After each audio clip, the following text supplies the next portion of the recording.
Thanks to Mara and Bonnie, who are the co-chairs of the Washington Hebrew Literary Club. And we also want to thank the Jewish Book Council for making today possible. Yeah. This morning, I'm really excited that we have Jonathan Santlofer. Did I say it right? Yes, you did. Perfect. Jonathan Santlofer, who will speak about his book, The Lost Van Gogh. I will share that I actually listened to this book, which is how I listen to most books these days. And I shared with Jonathan when we met last week that it was just reading this book was great timing for me because we were, my family was in Florida for my father-in-law's 70th birthday, and my daughter was refusing to nap in Florida. And so the only way I could get her to sleep in the afternoons was to drive her in the rental car, like up and down the area that we were in Sanibel, Captiva Island. And so I had this book. And so I would drive her for like 90 minutes and listen to the book. And it was great and so fun. And also meaningful. Glad I kept you company, Rabbi. You did. I've been there driving a little child around to keep them asleep. I've been there, so I get it. As long as my book didn't put you to sleep while you were driving. No, it kept me awake. It kept me awake because I would have liked to be napping too, but that wasn't going to happen. So, if you have questions during this program, I would invite you to send them to me in a private chat. That way we don't distract from the conversation that we're having or distract each other. And also, if you want to ask a question anonymously without me saying, you know, Ellen Miller has a question, you can just write like anonymous question, and that's fine too. So I want to introduce Jonathan a little bit. So Jonathan is an author and an artist. His newest novel, The Last Mona Lisa, will be published. It already was published. It already came out. Yes. Okay. Yes. So I have an old bio. That's okay. But here's what we have. He is the author of the memoir, The Widower's Notebook, which is an internationally best-selling novel, The Death Artist, as well as Colorblind, The Killing Art, The Murder Notebook, and Anatomy of Fear, which won the Nero Award for Best Crime Novel of 2009. He's edited the New York Times notable book, It Occurs to Me That I Am America, a collection of original work by more than 50 of today's best-known authors and artists. He is an editor and contributor of the New York Times bestselling serial novel Inherit the Dead, editor and contributor of LA Noir, The Collected Stories, The Marijuana Chronicles, and the co-editor, contributor, and illustrator of the short story anthology, The Dark End of the Street. His stories appear in numerous collections, including The Rich and the Dead, edited by Nelson DeMille, New Jersey Noir, edited by Joyce Carol Oates. Lawrence Block's two best-selling anthologies, In Sunlight and in Shadow, and Alive in Form and Color. His stories have also appeared in such publications as Ellery Queen Magazine and The Strand Magazine. Jonathan is the recipient of 2 National Endowment for the Arts grants, has been a visiting artist at the American Academy in Rome, the Vermont Studio Center, and serves on the board of, is it Yaddo? Yaddo, right. Yaddo, one of the oldest arts communities in the U.S. So, unfortunately, we just have this author with us today who's done nothing. And has never been busy. Yeah, it always sounds like somebody's talking about somebody else. But I'm sure it does. I'm sure it must. Yeah. So we're delighted to have you with us. I want to start, we're going to dive right in with questions today. I have some questions along with questions that I've received from Mara and Bonnie, and then we'll hopefully have some time towards the end to open it up to your questions. But, you know, your bio gives us a lot of your professional accomplishments, but I think that everyone here would enjoy hearing a little bit about you, your life, and how you came to write in the first place. Well, it's a sort of circuitous. There was no plan, or that's not true. There was a plan. I was I went to art school. I honestly didn't think I was really good at anything else. I'm a great poster boy for bad junior high and high school students. I had a very hard time. I was not diagnosed with my dyslexia until I got to art school. Hmm. And in art school, um, which was all I sort of wanted, I thought. It was to be an artist, and I became an artist, and it was kind of a wonderful, amazing, period in my life. And I sort of set out to do this thing that I didn't know how you do this, and I did it, and I had a kind of terrific career. And then, really, about, gosh, 25 years ago, I was having a retrospective exhibition. So it was 10 years of my work that was collected from museums and different art collectors. And I didn't want it. In fact, I had told my galleries, I'm too young for this to have this kind of show. So I had it. It opened on a Friday night in a small museum in Chicago, and it burned down. The museum burned down the next day on Saturday. So all of that art was lost. Uh, and, now I look at it and I think, it changed my life in a kind of extraordinary way. So I've had sort of two lives. At the time, it was not fun to lose all that work, and it sort of threw me into a kind of search for why I had become an artist in the first place. But I was also, as life has it, sometimes you're knocked down and then something great comes. I was invited to the American Academy in Rome for a year, and I went. That happened. The fire was April. I went in September with my wife and my 8-year-old daughter, and we lived in Rome at the Academy for a year, which I have to say is a really great place to be depressed.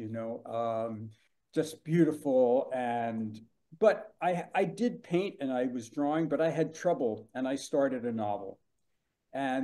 So I worked on that novel the whole year while I was also drawing.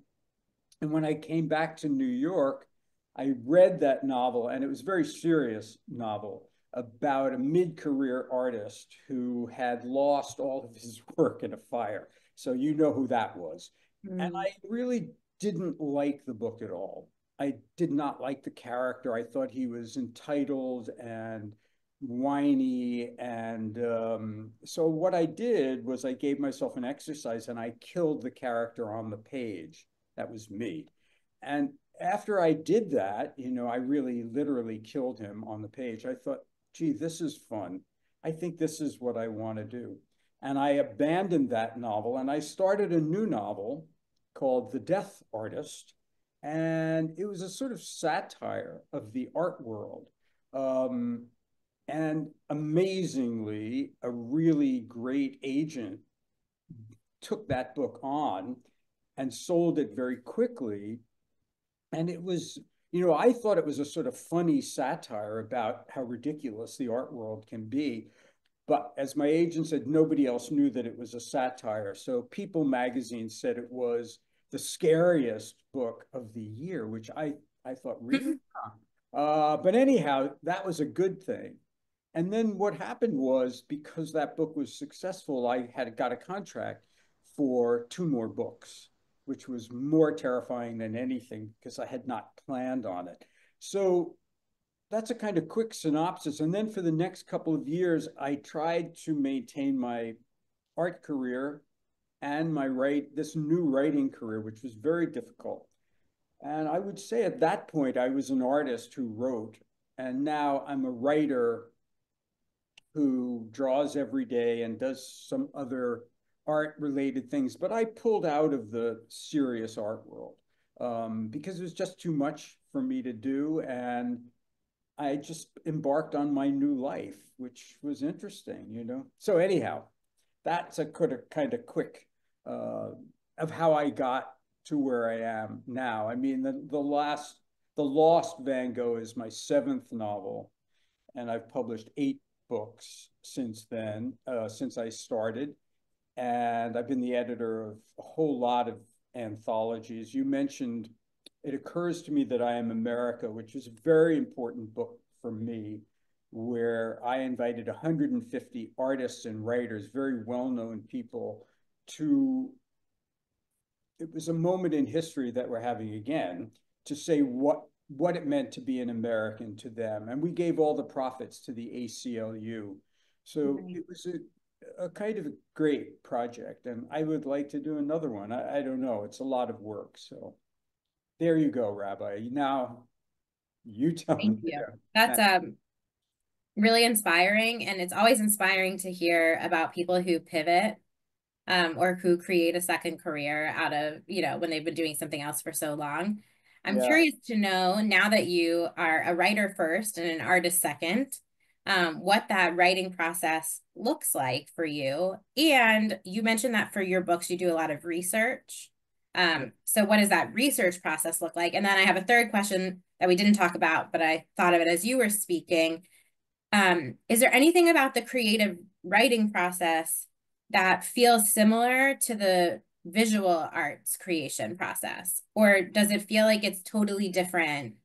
How do you want me to answer those in reverse, like the last one first? Sure. Yeah, let's start with the last You can one. repeat the others because, of course, they're right. I have Sure. Yeah, yeah. uh, there are, and let's say this: I think all creative work shares some attributes, which is you move into that work and you're kind of trying to make form out of something. So when you're making a painting, there's all these different things that you're working on and moving around and painting over. Um, in writing, you're writing and rewriting and rethinking. It's very different physical activity because making a painting and being a visual artist is very physical. And Hmm. can listen to music because a part of your head's not there, you're just, Yeah. but when I'm writing, I need total silence, just, which is insane because, of course, I live in the middle of Manhattan, so you never get total silence. But um, I will say that making a painting is somewhat easier because you can see it. It's in front of you and you respond to it. Writing a book, it's all in your head and you have to keep it in your head. So it's Mm. more temporal activity. I will say what being a painter, an artist, and going to art school, what it prepared me for in writing and in life was discipline.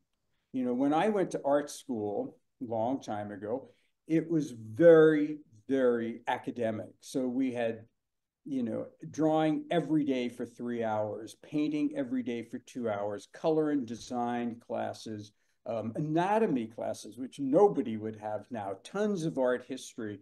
My roommates were in like the School of Business and I was in the School of the Arts. And my day started at 8 in the morning and went till 10 at night. So it was incredibly rigorous. And if you're working in the arts, nobody forces you to do it. So if you don't have discipline, I think you're in trouble.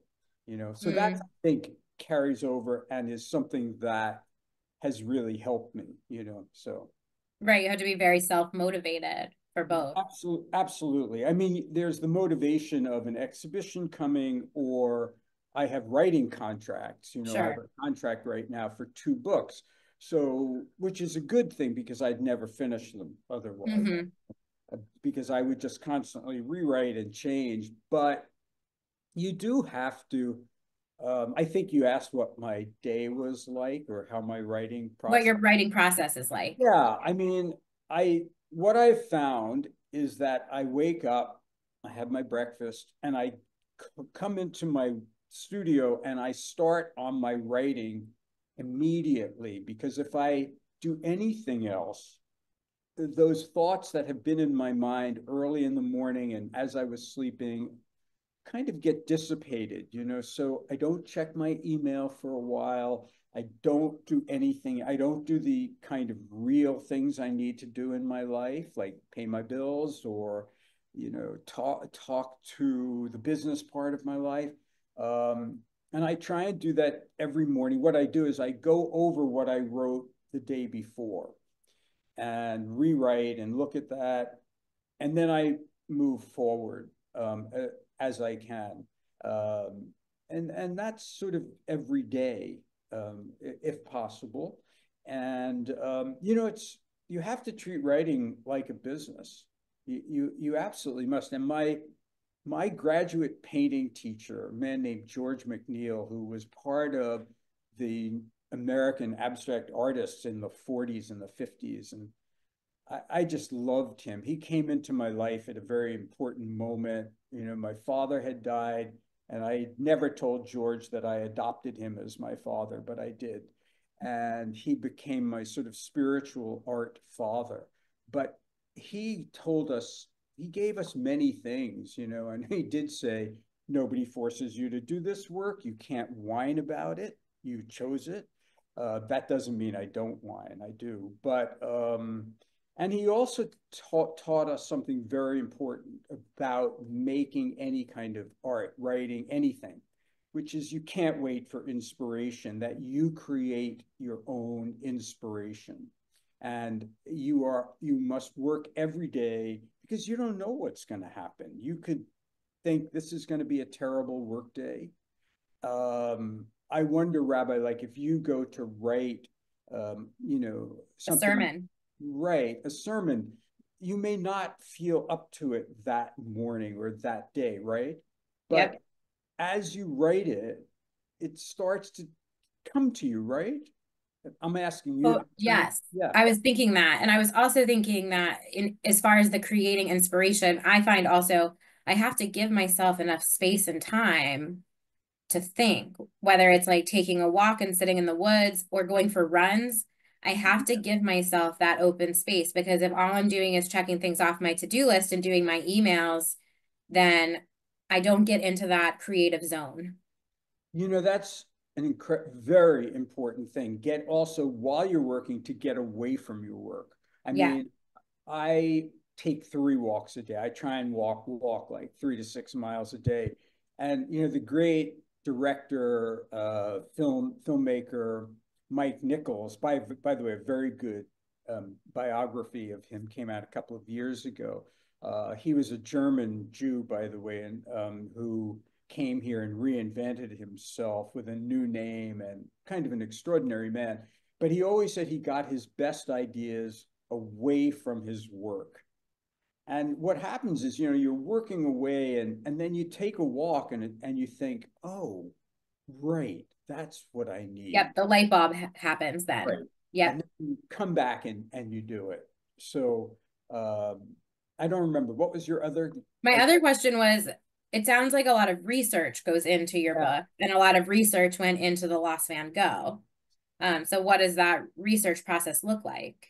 Um, normally I love all the research. And that my travel research, I always go places where I'm writing about because I don't think you can get a true feeling for a place unless you're there. You don't know the scale of things, you don't know what it smells like, you don't know kind of how the people react to you. So the travel is great. I mean, for the last Mona Lisa, my main character is living in Piazza de Madonna in Florence. And so I thought, well, maybe I should go. And my daughter said, just go. And she immediately got on my computer and booked an Airbnb for me for a month, exactly where my character was living. And I went and lived there for a month. And by the way, living in Florence for a month is not a hardship, believe me. But it really helped the book. And for the Van Gogh book, I went to Amsterdam. I spent time there. Went to the Van Gogh Museum. I went to almost all the places he lived and worked. I spent a few days in Auvers-sur-Oise, where he lived and died his last 70 days of his life. The hard part of this research was not about Van Gogh. I mean, the hard part was because at the core of this novel is about Nazi art looting. And so I read about, and I'm a very slow reader because I had to learn how to read when I was, you know, 2018, between 18 and 21 because of my dyslexic problem. But so I read about a dozen books on Nazi art looting, which are really not fun books to read. But I had to turn myself into a kind of expert on this. And I should say that I was writing a different book. I was writing a book about a Hollywood art forger, a real person. And every day I started hearing more about paintings that were being found and repatriation of these artworks and artworks that had been stolen, from Jewish art collection. And I became obsessed, like absolutely obsessed with that. Mm. And, I called my agent and my editor and I said, I'm going to abandon my Hollywood novel and I want to write about this. And they were really amazing. They said, okay. They said, okay. And so I jettisoned a book I was 130 pages into, and I started, the Lost Van Gogh. So I did all of this research. I also met with people like I always do, Interpol agents. I met with in some really like kind of wild characters. There are people who are out there trying to catch the people who are still selling Nazi looted art. That still goes on today on the black market, on the dark web. In 2000, around 2013 or 14, the son uh, of one of Hitler's appointed art dealers. Hitler had 4 appointed art dealers. So that was Hildebrand Gerlit. His son was arrested. His son, who was in his 60s, was caught because he had gone to Switzerland to sell some paintings for cash. Mm. And they were suspicious of, because he went home with a lot of cash. And they followed him and they ultimately raided his apartment and found that he had 1,500 stolen Nazi looted paintings that he had inherited from his father that he was selling off slowly. So this continues today. And I Wow. met some people who they actually never told me what they did. But there's a character in my book who is a sort of former, maybe Mossad agent. And I met people who did this work, and boy, they were really something. I mean, I want them on my side. These were really smart, tough, heroic people who went in and who do go into very dangerous situations because the black market for art is filled with, you know, drug lords and arms munitions. You think about art. I'm diverging if that's okay. No, I mean, this is fascinating. I had never thought about, I mean, really before your book, I didn't really even know that this was a problem. I just had never thought of it. Well, art theft is the number 2 crime on the FBI's list, and this is after drugs. So it is Wow. it is one of the biggest international crimes. So if we think of art, these beautiful objects that are handmade by one person, and then you think about what happens to a stolen artwork. It's usually used as barter for for drugs, or somebody is setting up a drug business and they need collateral. So they hire someone to steal famous art from. Like if you were to steal a Rembrandt, there's nothing you can do with it because it's a famous painting. You're not going to be able to sell it, but it's held as barter. Somebody's going to back you and give you $10 million. You're going to start your drug business, and then the paintings are held in collateral. It is the sickest, craziest thing. If you think about the Isabella Stewart Gardner theft, which was a long time ago, those paintings have never been found. They were cut out of their frames, which is a really brutal way to steal art. And they pretty well know that it was mafia based, the theft Mm. itself, and that those paintings traveled around the world as collateral for munitions, probably munitions people. I have to say, one of the fascinating things when I write a book like this is I I've gotten to know sort of FBI people, usually retired FBI people who've worked on these cases. And boy, they tell you this stuff. It's pretty How wild. much are they able to tell you? Like, do you get the sense when you talk to them that there are things that they still can't share, that it's under lockdown? Or for the most part, by the time you're talking to them, can they tell you everything? They can, mm, well, that's a good question. I don't know if they're telling me everything, but Sure. they tell me a lot. Yeah. They can tell me about past cases that they've been involved with, and how people were caught. Um, since most of the people are retired, they are not actively working on a case. They put me in touch with people who are, but those Hmm. people are sort of rather circumspect about what they'll tell me Yeah. about the process, but they won't tell me about an active case. And any of the people I talked to who were involved with current, like black market, restitution and finding art, they don't tell me much. They'll tell me about how they go about something. But just thinking for a moment, you all know about the Monuments Men, right? Who were a group of art historians, and they were put together from 13 or 14 countries at the end of the war, from 1945 to 47, to help find this work that was stolen. And they did recover about 60,000 works of art.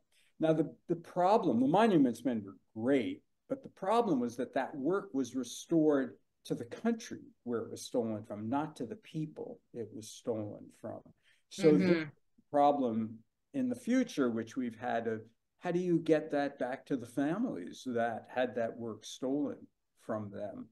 And I just was fascinated by all this, and I wanted to be able to put it into a novel, a digestible, kind of entertaining novel, so that people could learn it painlessly. That I felt like that was my job.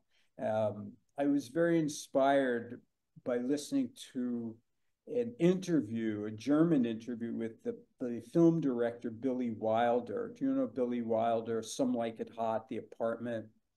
Billy Wilder was an Austrian Jew. Family lived in Berlin. He was sent to school in Paris. He ultimately ended up in Hollywood. Um, he tried to convince his family to leave Germany. They did not. When he was already successful in Hollywood in 1945, the U.S. Army employed him to make a documentary about the liberation of two concentration camps, which he did. At the time, his family was missing, and it was not until he had made the films and some time later that he discovered his parents, his siblings, and his grandparents had all died in camps. Meanwhile, he made this film, which he showed. It's a half-hour film. It's called Death Mills, and it is almost impossible to watch. Just Mm. so horrific. And he screened it in Berlin in 1945 for anyway, most people got up and left, and other people, not because they didn't believe it, but because they couldn't watch it. They And then couldn't handle it. they couldn't handle it. And when he interviewed the people who stayed, they were so traumatized from watching the film that he said, I learned something, and I went back to Hollywood and I made a rom-com about Nazis. I made a movie called A Foreign Affair with Marlene Dietrich and Jean Arthur. And it basically, Marlene Dietrich's a Nazi cabaret singer whose boyfriend is a high ranking Nazi official, but it's a comedy. And he said, I learned that was the way to talk to people, to get them to understand something. And I felt as if Billy Wilder gave me permission to write this book. And I Mm. thank him. I mean, he's long gone, but I thanked him in my acknowledgments for doing that, because I was worried about, I did not want to reduce the importance of what I was writing about, but I wanted it to entertain the reader so that the reader would stay with me and see all these things that had happened and that were going on. So Wow, thank you. Um, that is just so interesting. I mean, we could ask you a million more questions probably just about this. One question that did come in on the chat is whether or not you're ever going to go back to the Art Forger book. You know, I will, if I said I will, because I want to believe that I will, a part of me knows I won't. I have a Hmm. file on my computer that I used to put, stories I was working on that I didn't finish, novels that I didn't finish. And it was called something like Books to Finish. And last year I changed the title on the folder. It says Books I Will Never Finish. Uh, Hmm. I just don't, what happens, Rabbi, is that you discard something, at least for me, and when you go back to it, it doesn't have the same resonance, that you've learned something. Where you've changed, Yeah, right? Since you wrote it. well, I think I'm always stuck with me. Do you know what I mean? Sure. But, this book really tapped into something in me, I guess a Jewish part of me that was so um, it affected me very powerfully. And so uh, this book and my last book changed the kind of books I want to write, Hmm. really did. And so, not that I wouldn't want to write about this Hollywood art forger, because he's an amazing character. And maybe from what you said, I'll be inspired to write a shorter piece about it. But I'm already working on two other books, and they don't have anything to do with that. So, you know, yeah. And also, Fair. you There's only know, so many hours in the day. so many hours in the day. I'm not a teenager, so the clock is ticking on the wall, so I have to make my choices. Um, and some things. Also, what happens is because if it's your work, I have a contract for these two books, so Sure. on the back burner for me is actually a kind of what do I'd call it auto fiction. It's a nonfiction book, and it's really about my father, who was born in Poland, came here when he was about 6 months old, and had a very interesting life. Worked his way, worked at night to put himself through city college, worked in the dress industry, created a small dress company that was very successful, had famous clients like Bess Meyerson, the Jewish Miss America, Marilyn Monroe, and Wow. I, I've been writing this, and it's kind of, I just have to figure out what kind of book it is. But that's something else, and I have no contract for that. So, you know, Right. Right. right. When you think about the Lost Van Gogh and all the fascinating characters, who's your favorite? Hmm. You have a favorite? My favorite character is usually the character I'm writing at that moment. But Okay. no, that's really true. Even the villains become that because, you have to in a certain way love those characters. You have to believe they exist. You have to empathize with them to be able to write them believably.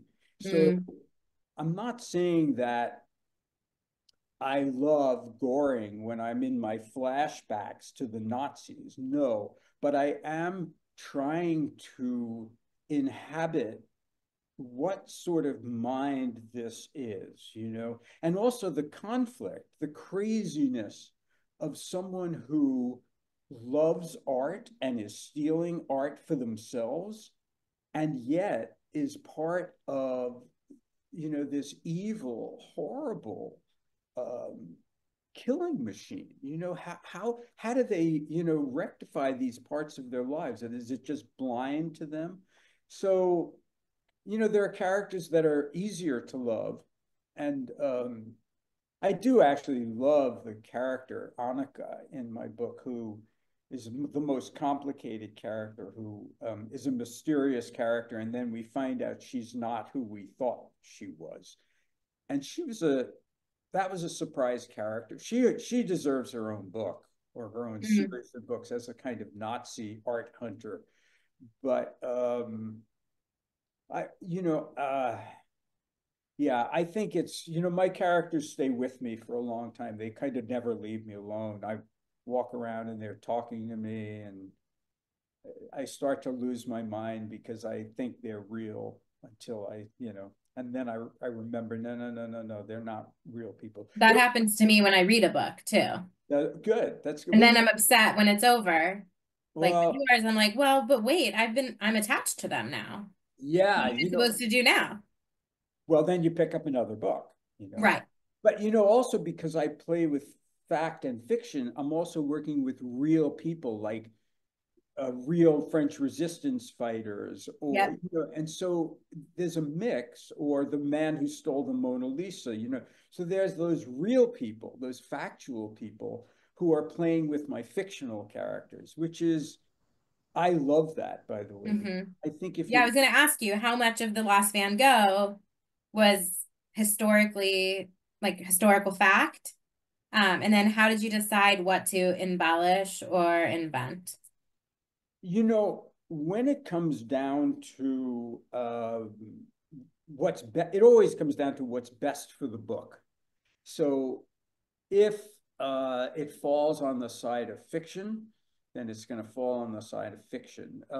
The Lost Van Gogh was created out of a rumor.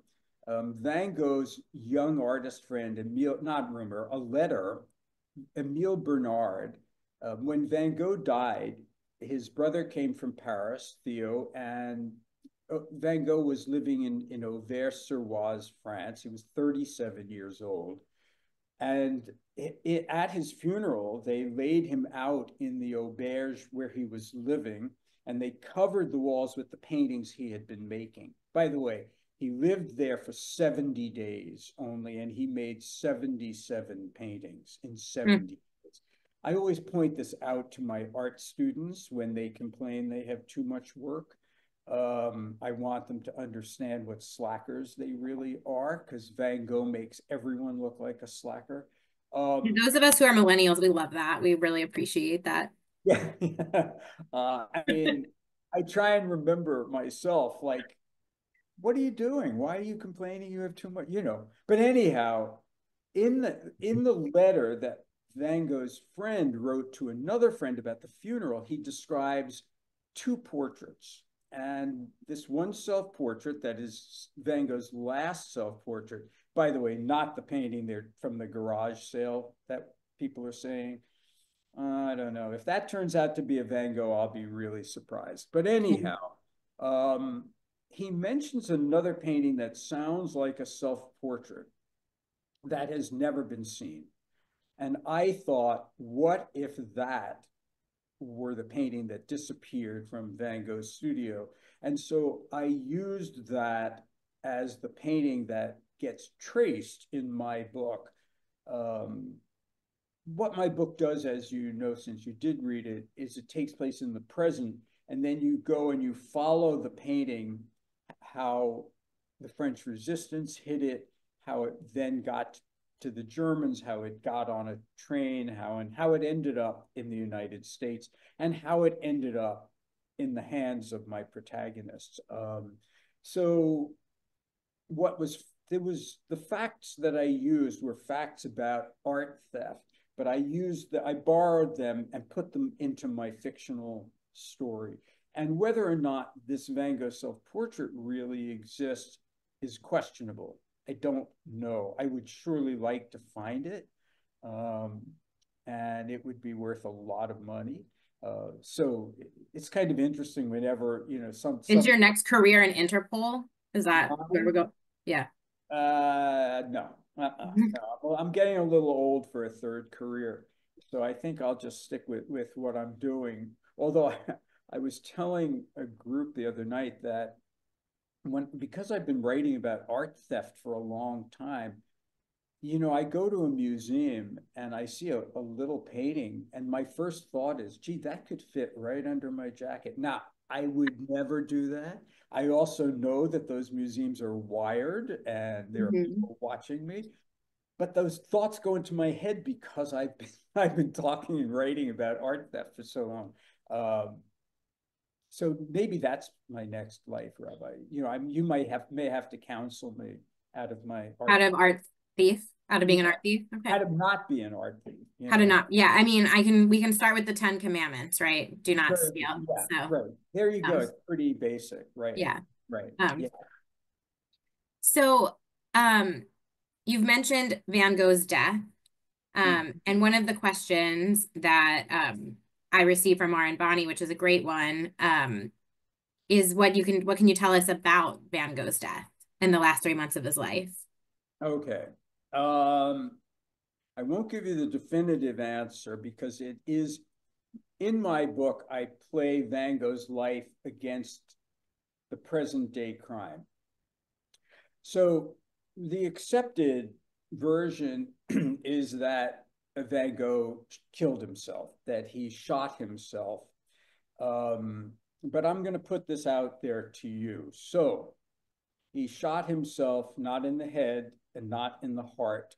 He shot himself in the belly, and then he supposedly walked 2 miles back home.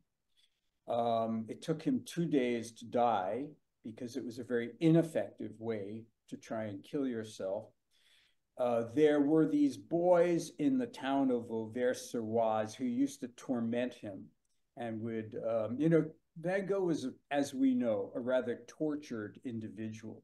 Probably nowadays would be bipolar. He was Hmm. manic at times and very depressed at other times. So these young boys tortured him. They were known to be seen where he was painting the day that he died. By the way, where he was supposed to be painting is not the place other people say he was painting.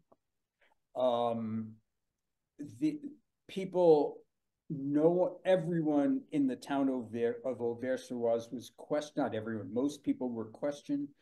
Supposedly, Vincent did not own a gun. Um, anyway, there's more to it. Oh, the two boys, the main boys who tortured him, who bullied him, were visiting. They were spending the summer in Auvers-sur-Oise. They disappeared the night he died, and they went back to Paris.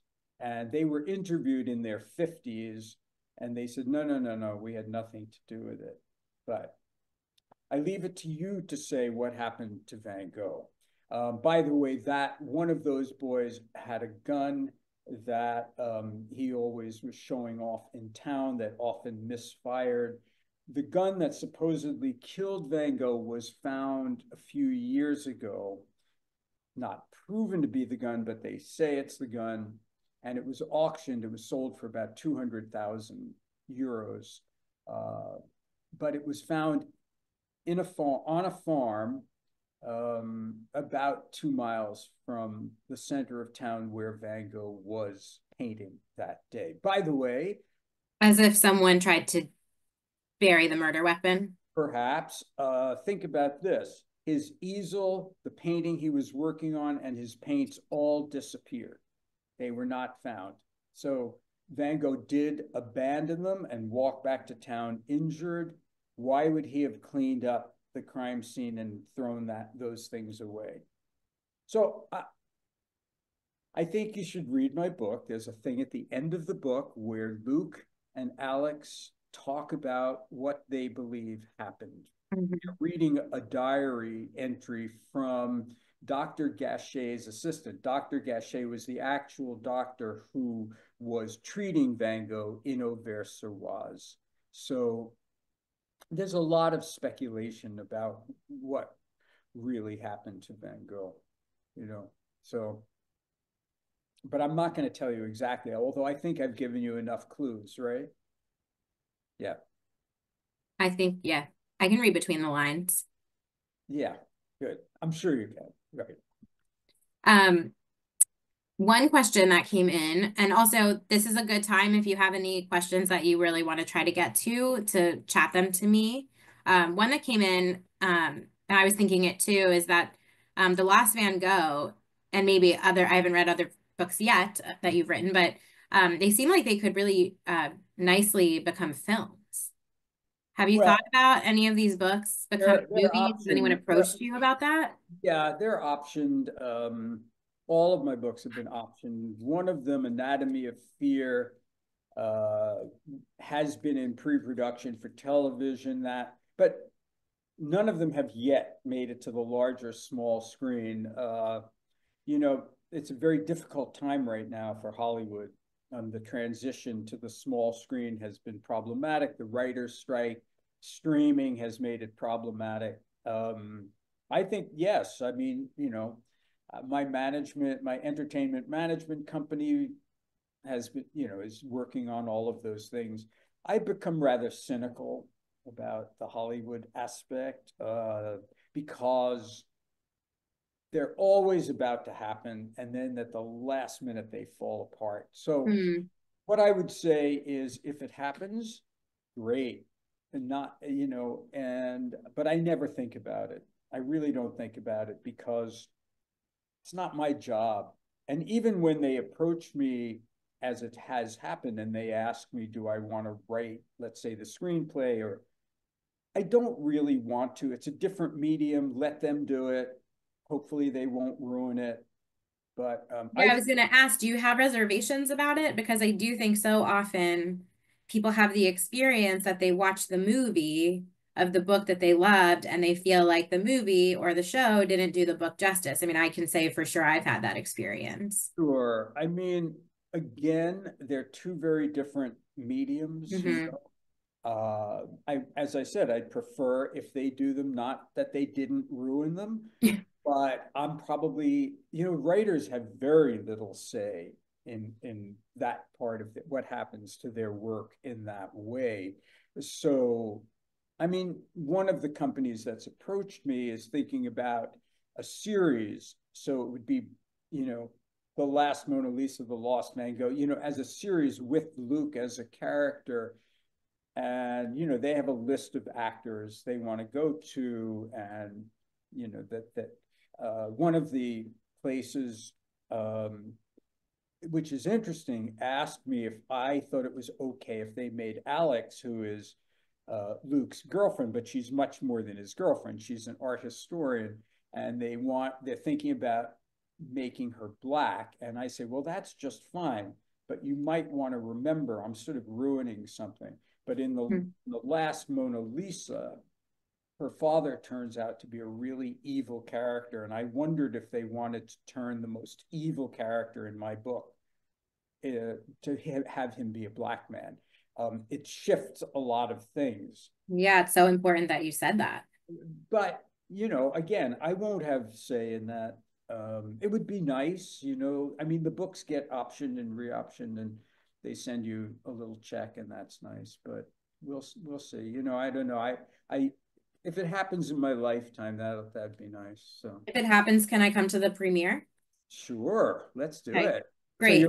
you're already planning your outfit? Is that it for the Yes, and it sounds like you have fashion in your family, so I, we, I just have to tell you, Rabbi, that my daughter, who's in the next room, works in fashion. And if this happened and I didn't take her, I'd be in very, I understand. That's very okay. I'll be okay on the wait list. okay, okay, yeah. Um, uh, Last question I want to ask you, because we are, we're women of Washington Hebrew, which means we're a Yeah. Jewish group and you're a Jewish author.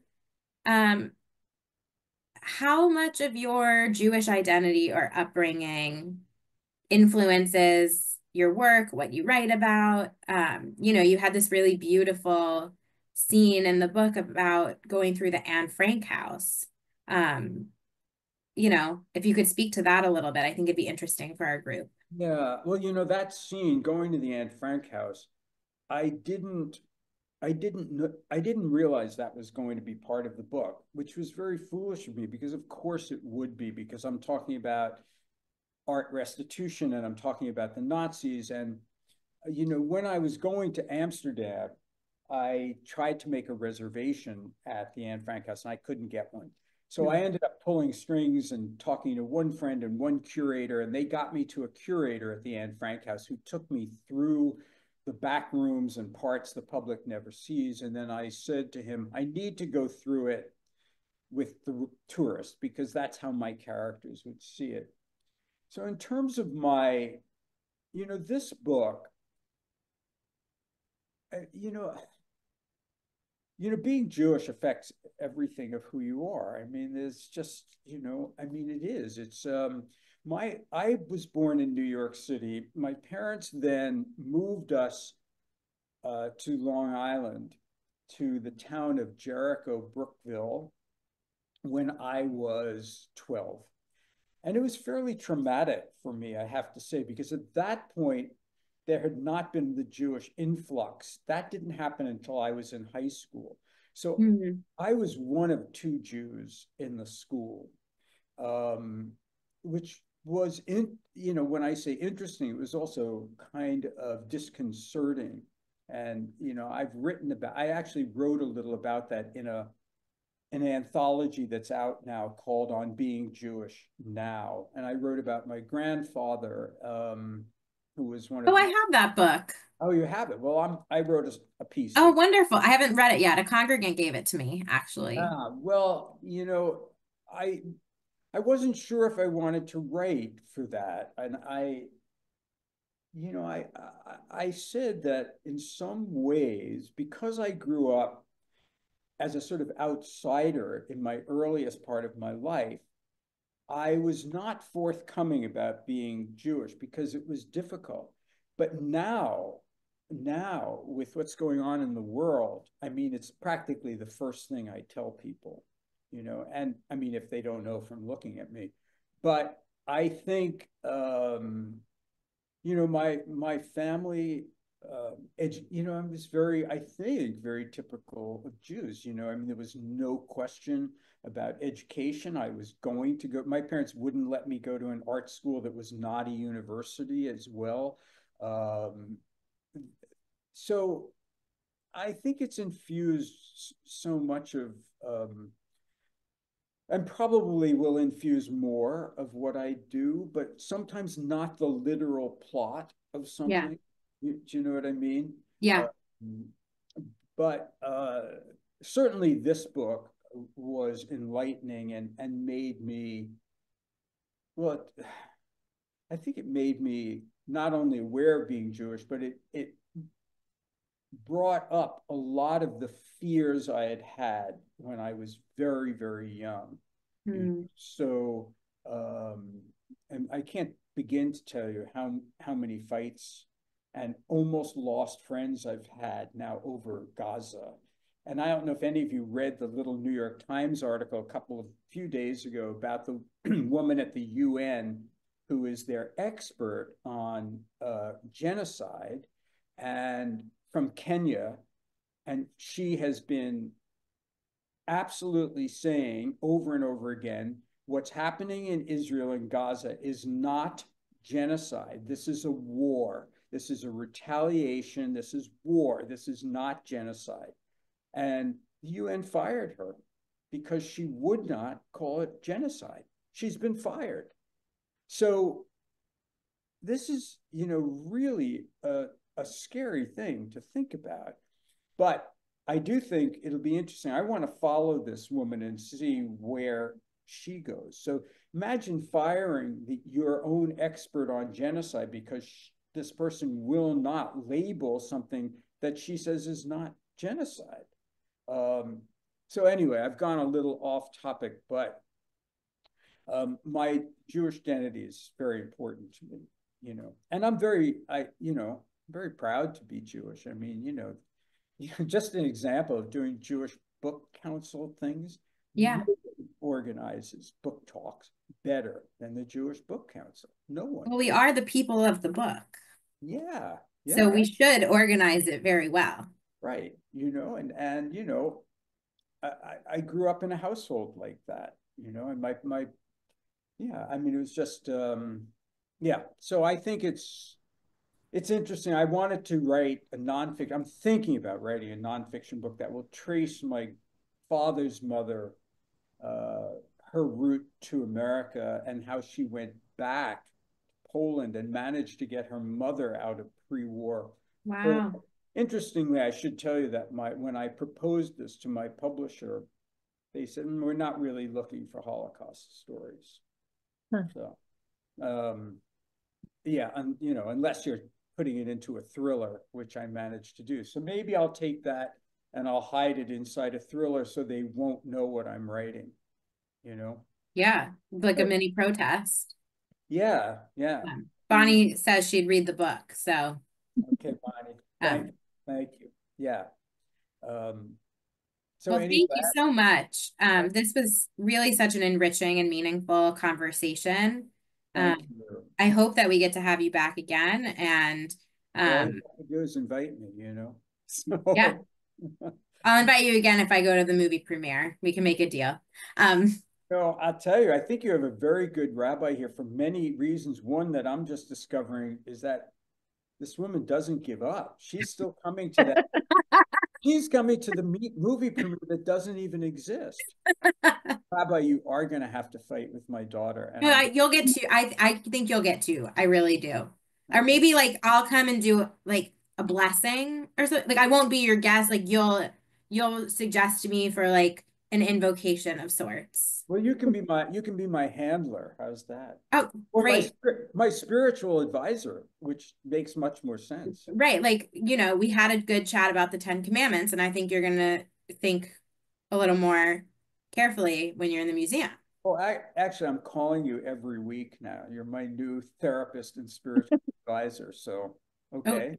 Oh, that's fine. Yes, that sounds good. So anyway, yes, I'm so glad you said the Jewish Book Council is easy to work with. We're very grateful to them. Thank you so much. Thank you. Thank you for being here. It was And great. thank you, Women of Washington Hebrew and Mara and Bonnie. It was nice to see all of your faces.